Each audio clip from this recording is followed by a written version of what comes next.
Hanggang mahigit 200,000 pasahero ang inaasahan ngayong Miyerkules Santo sa Parañaque Integrated Terminal Exchange.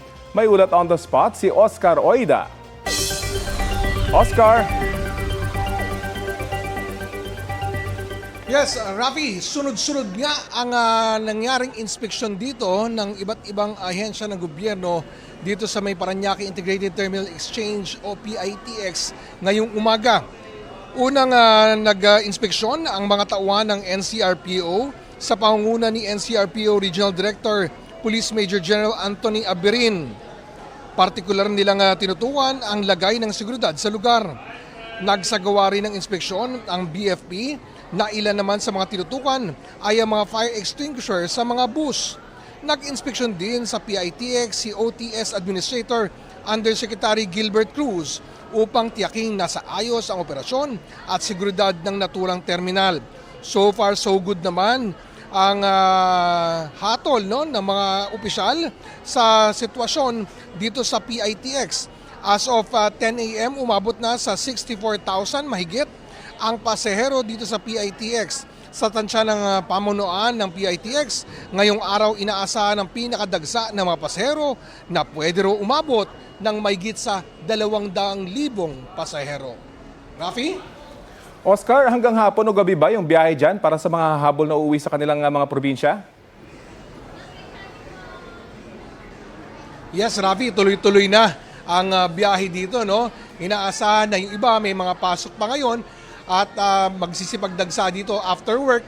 Kaya yan ay ikikater naman ng PITX. At tuloy-tuloy sila makakasakay dito hanggang mamaya. Rafi? Maraming salamat, Oscar Oida. Inaprubahan ng Maritime Industry Authority o Marina ang taas pasahe at iba pang singil sa barko. Hanggang 30% ang pinayagang itaas batay sa Required Rate Adjustment o RRA. Sabi ng Marina, dapat maabisuhan ng mga operator ang publiko 3 araw bago ang nakatakdang taas pasahe. Ang rate adjustments ay bunsod ng pagtaas ng presyo ng mga produktong petrolyo. Isinaalang-alang daw ang interes ng mga negosyante at pasahero.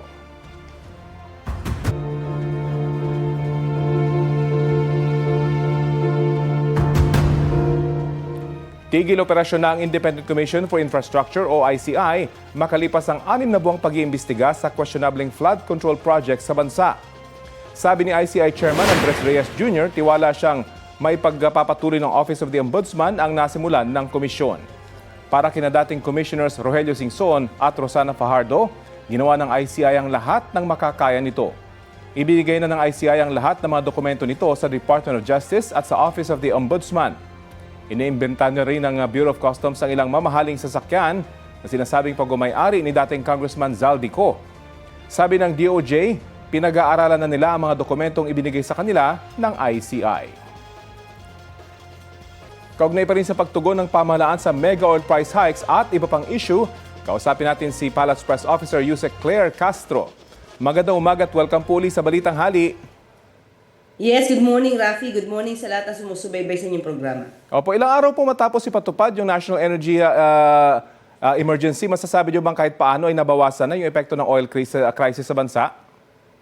Rafi, sa ngayon ay hindi pa pinapakatupad yung emergency powers kasi meron itong sa batas ay magkakaroon lang to ng visa, magiging effective lamang ito 15 days after the publication. Pero sa ngayon, kahit hindi pa po ito na ipapatupad, dahil nga ito yung sinasabi ng batas, nagsusumika po ang gobyerno na maibsan ang impact nitong krisis sa Middle East. At patuloy pa rin po ang supply ng produktong petrolyo sa atin at yan po ang utos ng Pangulo. Ang ibig ko pong sabihin, Yusek, yung EO na ipinalabas ng Pangulo, ano na pong epekto nito so far? Yung ang EO 110? Opo, Oo. Sa ngayon kasi ay nagkaroon tayo ng, nung Lunes ay nagkaroon ng meeting, ang uplift at ang sabi nga ng Pangulo, even prior, no? Even prior na nagkaroon tayo ng EO 110, ng uplift, ay ang pag-meeting po ng Pangulo, pakikipag-usap po sa mga ahensya ng gobyerno, ay nandun na po, even prior to the EO 110. So ngayon po makikita po natin na tuloy-tuloy ang pagtatrabaho po ng gobyerno at mas mabilis po, mas napabilis pa po para po maagarang tugunan ang mga pangangailangan ng ating mga kababayan. Sabi po kasi ng DOE, averted na raw yung crisis dahil dumami na yung supply ng crude on average dito po sa Pilipinas at may mga daranti pa ngayong Abril. So ganun na nga bang sitwasyon ngayon? Averted na yung crisis pero mahal pa rin talaga yung gasolina at diesel. In a way, kasi sa ngayon, ang ulat po ng ni Secretary Sharon ay 51 days po ang itatagal ng ating supply. So malaking bagay po iyon dahil lang talagang pinagtutunan nga po ng energy, ng DOE, ay ang supply. Dahil sabi nga natin, mahirap pag-usapan ng presyo kung wala namang supply. So yun po talaga ang inuutos ng Pangulo na lahat ng sources na pwedeng puntahan at pwedeng hingan at mabilhan ng supply ay dapat na mapuntahan at makausap. At kumusta? Siguro in a way, hindi natin masasabi na yung impact ng krisis ay wala dahil nga yung presyo ang nagiging issue dito.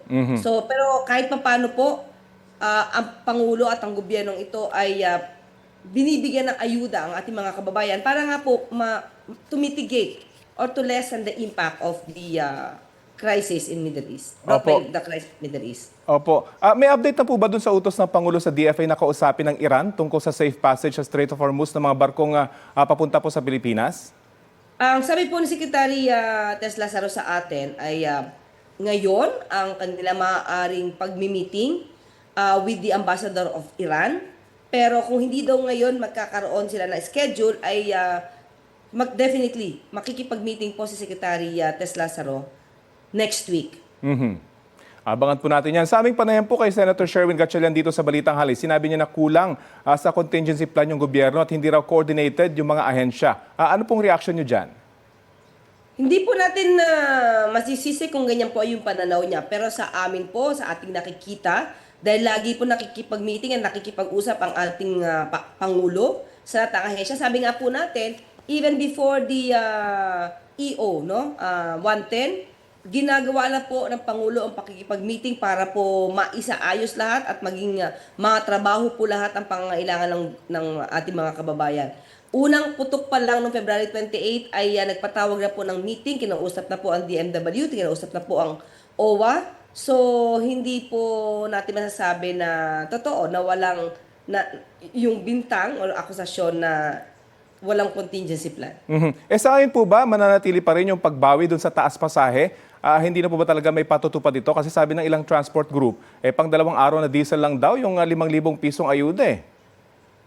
Sa ngayon po, wala pa pong napag-uusapan tungkol sa fare hike. Ang pinag-uusapan po talaga yung tungkol sa supply ng fuel, kung paano rin po matutulungan ang mga drivers at ang mga operators. At kung paano matutulungan din yung ibang kababayan natin na hindi naman nasa transport sector.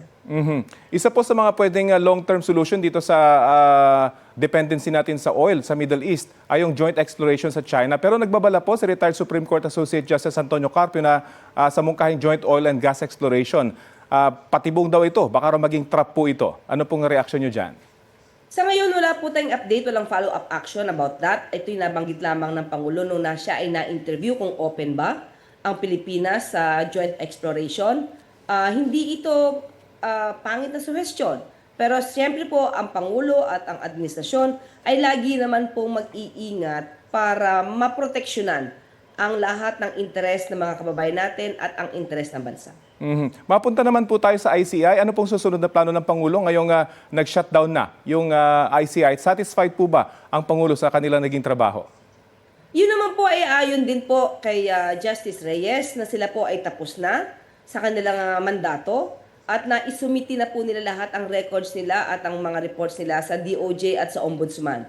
So, ang tanging na lang po mangyayari dito ay mabilis ang pag-iimbestiga ng DOJ at ng Ombudsman. At hindi po naman dito nagtatapos ito. Kung may makikita pa pong ibang ebidensya, ang DPWH po ay tinatalaga rin po na tignan po at imbestigahan po ang iba pang mga ghost projects o yung mga maanumalyang flood control projects at kailangan magsampa ng kaso kapag po may ebidensya pang nakita. Okay, maraming salamat po sa oras na ibinahagi nyo sa Balitang Hali. Maraming salamat, Rafi. Yan po si Palace Press Officer Yusek Claire Castro. Ilang alahas, gadgets at relo ang natangay ng magnanakaw sa isang apartment sa Quezon City. Arestado ang suspect pati ang dalawang pinagbentahan niya ng mga umano'y nakaw na gamit. Ang nahulikam na insidente sa balitang hatid ni James Agustin. Masdan ng isang lalaking umakyat sa gate ng isang compound sa barangay Bahay Toro sa Quezon City. Binuksan niya pa ang gate nang dumating ang mga magde-deliver ng tubig. Ang sumunod na kuha ang lalaki nasa loob na ng compound. Naglakad patungo sa ikalawang palapag at tila may sinisilip sa isang apartment unit. Matapos ang ilang minuto, may dala ng eco bag ang lalaki paalis sa lugar. Tinangay na pala niya ang ilang alahas, gadget at relo na nagkakalaga ng mahigit 200,000 pesos. Kinagabihan na nadiskubre na may-ari ang pagnanakaw pag-uwi niya galing sa trabaho.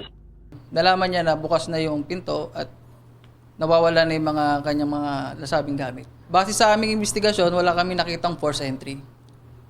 Nakita namin na bukas yung bintana at doon siya lumusot. Sa pag-review ng pulisya sa ilang kuha pa ng CCTV, nahagip ang lalaki na naglalakad sa Congressional Avenue. Dumaan siya sa footbridge. Ang mga kuha ng CCTV, naging susi para matukoy ang pagkakilala ng suspect. Nagkanta kami ng CCTV backtracking sa mga dinaanan niya, papunta ng monumento at hanggang sa makaabot siya ng Caloocan. Nagkaroon kami ng investigation sa Iro Gallery, so nakita natin na may previous case itong lalaki na to. So nagkaroon na kami ng muka at pangalan. Ano man ang iyong sasabihin? Sa hot pursuit operation ng pulisya, Laban sa iyo. naaresto sa Caloocan ng 21 anyo sa suspect, pero isang kwintas na lang ang nabawi sa kanya. Ang iba pang ninakaw na gamit na ibenta na raw. Inaresto rin ang dalawang babaeng pinagbentahan sa Caloocan. Nakuha sa kanilang ilang alahas, laptop, gadget at isang relo. Dati nang naaresto ang lalaking suspect dahil sa pagnanakaw. Ngayon maharap ulit siya sa reklamong robbery. No-comment na po, sa korte na lang po magpapaliwanag. Ang dalawang pinagbentahan sasampahan naman ng reklamong paglabag sa anti-fencing law. Pasensya na po, sa korte na lang po kami sasalita. Sa korte na lang po kami magpapaliwanag.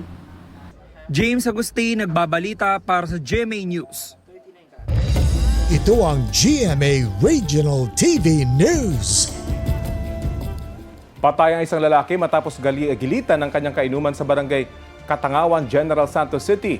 Mag-aalas 5 ng umaga kahapon nang matagpuan ng biktima ng kanyang anak sa loob ng pinagtatrabuhang farmhouse sa Purok 5A. Ayon sa pulisya, mismong kasamahan sa trabaho ng biktima ang suspect sa krimen. Kwento ng anak ng biktima, nadatnan pa niya ang dalawa na nagsasayawan sa gitna ng inuman. Napag-alaman na dati nang may alitan ng dalawa dahil umaasta umanong may-ari ng farm ang biktima. Sinubukang makuha na ng pahayag ang totoong may-ari ng farm pero tumanggi siya. Patuloy ang pagtugi sa suspect.